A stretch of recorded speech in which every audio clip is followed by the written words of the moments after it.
Tangy, savoury curry with a rich tomato base. This is a spicy devil's curry, guaranteed to blow your socks off. Hi everyone, welcome back to another episode of Flavour Fridays. It's Shay here at the School of Wok. So lovely to see you. So today we are making curry deval, or otherwise known as devil curry. A few things to go into a spice paste that we're going to prep. First of all, we have some shallots, as well as half an onion, as well as some about 20 dried chilies that have been soaked in hot water. We're going to keep the seeds in because it can't be a curry deval without the heat, okay? So don't be afraid. If you don't want to have as much spice as we are doing today, then just get the seeds out, or just use half the chilies with the seeds in and half without, okay? Just another tip as well, save the water from the soaking of the chili so you can add it into the blender, and that will just make it blend a little bit better. Into the blender along with some garlic and some ginger, and off we go. Pulverize it all into a nice smoothie-like mixture, and there you go, we have our spice paste all done up. You can also use a mortar and pestle. It just will take a little bit more time, but I'm sure it'll be just as delicious, if not more. So we're just gonna heat up a wok. You can also use a deep-sided frying pan. It's about 6 tablespoons of oil in there. Just normal vegetable oil is good. Give your pan a bit of a swivel and back down on the heat. And I'm just going to start by getting the rempa, or the spice paste in. All of that to go in.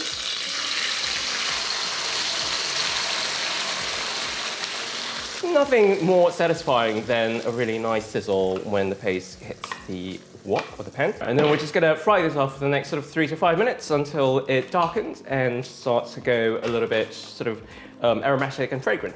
Right, so the spice paste actually has had about 5 minutes to cook. It's taken a little bit longer today, but that's all good. What you want to actually hear is just a really nice dry sizzle. Just going to go in now with about a tablespoon of Dijon mustard. You can use whole grain mustard if you like. And also about a tablespoon of tomato puree. Just gonna give this a really quick stir for about 30 seconds before I go in with the chicken. So you might be thinking, why on earth tomato puree and mustard? Why does that go into a curry deval or a curry? Where does it belong? Well, the thing about a curry deval is that actually is one of the trademarks of the Eurasian community. So within Singapore, Malaysia, where we have had a lot of intermarriage from the Portuguese settlers who, well, settled in that part of the world and married local communities. So it's really quite an interesting mix of different foods, different things coming together and melding into a kind of a one dish. That's why we have things like sausages in this curry. So just 30 seconds of that, and then we're just going to go in with some bacon lardons. You can also use pork belly slices if you like, or even just regular bacon. Give that a stir. And also followed by some chicken thighs, as well as some drumsticks. Bone in just for a little bit more flavor. Just going to coat the chicken really well with this. And now we're just going to season this up as well. So again, one of those interesting things, light soy sauce in a curry, which traditionally you would never expect. But there we go, about a tablespoon of that just to season up. So that's a salty component. We're also going to just get a tiny bit of white pepper in there. Some palm sugar, so gula melaka that I'm using today. You can also just use regular light brown sugar. And finally, we're just going to go in with a tiny bit of water, just enough to cover and allow this to come up to the simmer. And so that chicken will have time to cook and basically to sort of mix with the spice paste for about sort of 20 minutes or so. And in the meantime, we can prep some of the vegetables that are going to go into this curry deval. So whilst our curry is simmering away, we're just going to prep up some other vegetables to go in. Here I've got half an onion, so simply just kind of cutting them into chunks. We also have some baby new potatoes, so nice and clean and scrubbed, and we're just going to halve them like so. And finally, 1 tomato just for a bit of color and also just to kind of add a little bit of acidity to the dish. Just going to take the green stalk off and just cutting down, avoiding the core. That's sort of in the center. I'm just going to get them into little wedges like this. And also on this plate, I have some large jalapeno peppers, optional what sort of chilies you use. And I also have some green bird's eye chilies. You could also use red ones. I'm using both actually in this dish. Now they're going to be kept whole to go into the curry later on. Now curry's had about 20 minutes of simmering. Super easy now. Next thing to go in, just chipolatas. You can use any type of sausage here.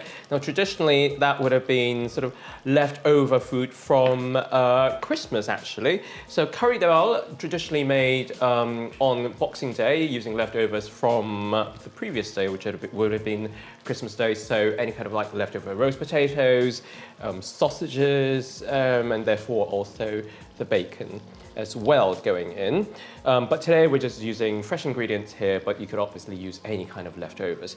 So chipolatas in, and then get all the rest of your vegetables in, like for example, your tomatoes can go in, your baby potatoes can go in as well. Now with your jalapenos, I'm just gonna pop them in like so whole, along with some of the, or rather all of the other small bird's eye green chilies. So just the green chilies. I'm going to use the red chilies for garnish later on.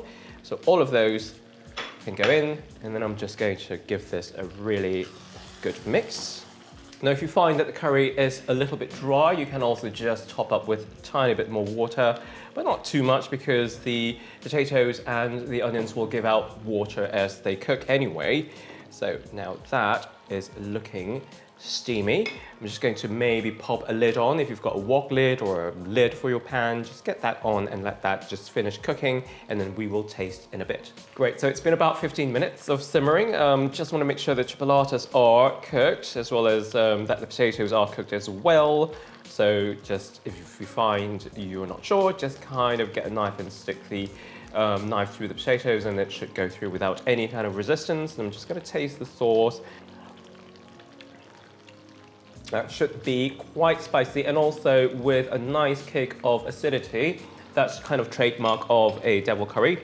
So in go about a tablespoon of white wine vinegar. Again, something rather unusual for a curry, but you do want that nice kick to it. Let's give that a really good stir. And at this point, you can also think, well, seasoning-wise, if you think it needs a little bit more sweetness, you can add a little bit of sugar or some salt if you like, or even just go in with a tiny bit of that soy sauce as well, which I think I'm going to do. Then just another taste, just to make sure that it's all seasoned properly. I think I'm just going to go in with a little bit more white wine vinegar, and then it is time to plate up.